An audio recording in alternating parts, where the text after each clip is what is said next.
So the big news in the WNBA happened. Clark and Lexie Hull have gotten their golden mugs from Swig.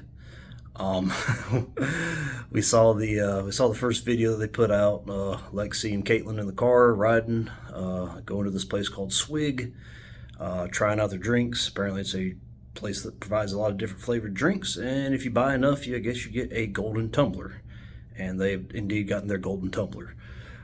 Pretty cool to see that they're they're having fun. They're out there doing stuff that women in their young 20s do. They're always talking about these drink places. They're comparing coffees, lattes, things like that. Stuff I don't really do. But yeah, they got the gold mug, and they seemed very, very excited about it. That was pretty cool to see. Just cool to see them acting normal. My little tumbler here that I use, as you can see, has been quite worn out over a few years. My 2021 Atlanta Braves World Series Championship tumbler. That's a lot of time in the dishwasher, so probably about time to get a new one. If another one of my teams would maybe win a championship, maybe I get a new one. But well, I guess we'll have to see about that one. So yeah, congrats to them. It's just fun to see them out there having fun and enjoying life. You can compare that to people like, again, the other Dejanay Carrington, Alyssa Smith video, where they're out there just being hateful. She committed a hateful action, and now her and her girlfriend, Caitlin's teammate, are making fun of the hateful situation. Meanwhile, Caitlin Clark's out there loving life, and yeah, she's the bad guy, right? Congrats to them. Congrats to the WNBA on their finals ratings so far. Proved me wrong. I don't think they could top 1 million without Caitlin Clark, and they've done it. So that just shows you that there's interest in the league, and they have fumbled away badly. I will say the Liberty and the Lynx being there helps out a lot. They've not really been as outspoken nearly as much as the Sun and the Aces, excuse me. And I feel very confident saying that if the finals were the Las Vegas Aces versus the Connecticut Sun, they'd be doing in the 800,000 viewer mark. Very unlikable people, very unlikable teams, so they kind of caught a good break with that one. But congrats to them. I didn't think they could do it. I got to eat crow. So kind of a little darker story came about today though. Brianna Stewart apparently. Game 1, I didn't watch it, but she apparently had a chance to sink a free throw to ice the game for New York, missed it, and then I guess in overtime had a chance to make a wide open layup that would have sent it to double overtime and missed it and allowed the Lynx to win. And it turns out after the game, somebody sent her wife a death threat. Well, kind of a death threat, basically saying, I hope you die, and blah, blah, blah, using a lot of lesbian slurs and things like that, and using her wife by name, which is interesting because, I didn't even know I didn't know she had a wife or a husband or anything. I certainly didn't know her name, but so it kind of makes you wonder. But of course, I hate that for them. This is not soccer. This is not South America. Death threats are just stupid. And it's if you have that little of a life that you have to go on there and email people, and how they got her email address, I don't know, but if you're having to do that, that's about as sorry as it gets. Go out and get a life and do something real with your life. You have a screw loose, get some help. It's stupid. I have a few questions though. Reading the New York Post report on it, it said that they were able to trace it. The NBA security was made aware.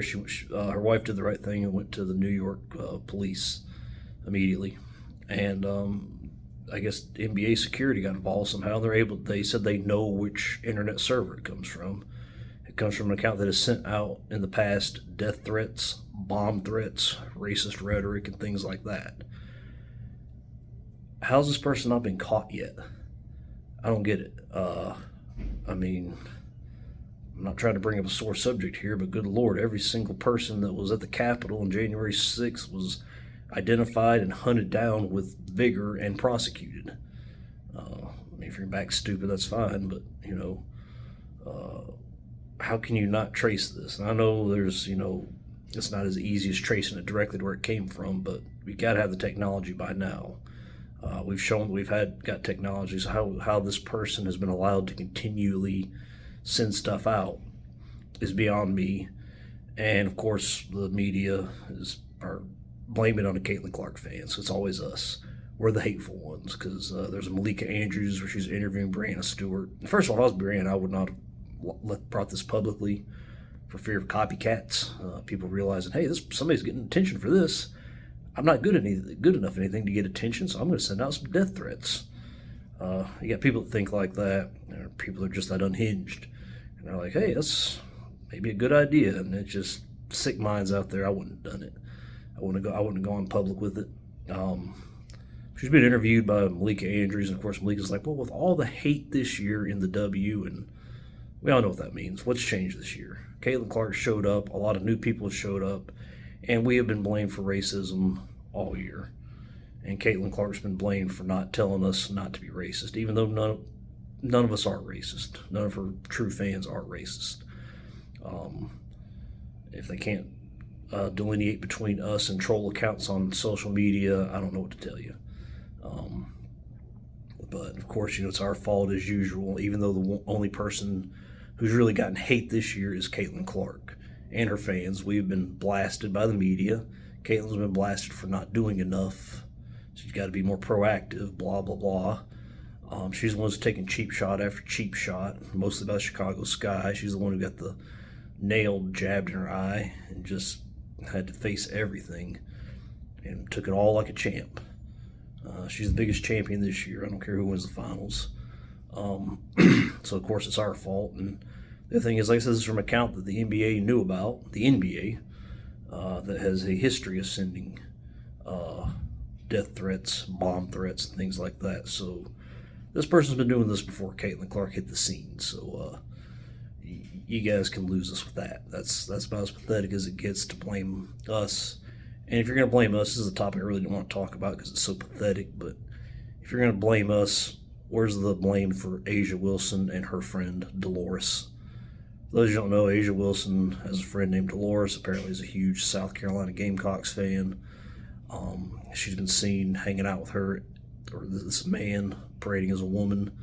Been hanging out with him at South Carolina games. Dawn Staley's personally wished this man, who goes by Dolores, happy birthday. Who, let's face it, Dawn Staley's producing the majority of the WNBA talent right now. And she's on the women's national team selection committee. So that should say a lot right there. And this is a person who has said some of the nastiest, vilest things you can think of on social media. She finally deleted her account after Jason Whitlock brought it to light. Thank you, Jason, for that. He's been such the voice of reason. It's unbelievable. Glad he's got his own show and able to do his own thing. I wish more prominent people would do that. We could get more of a diversity of ideas out there, and that's a good thing. They brought it to light. You read some of the tweets. My brain cells are scrambled just by trying to make sense of what the hell he was even trying to say. Using the N word, using the P word, another way to call a cat a kitty. Oh my God, I just quoted OPP. I'm so old. But just horribleness, and nobody's holding Asia Wilson's feet to the fire.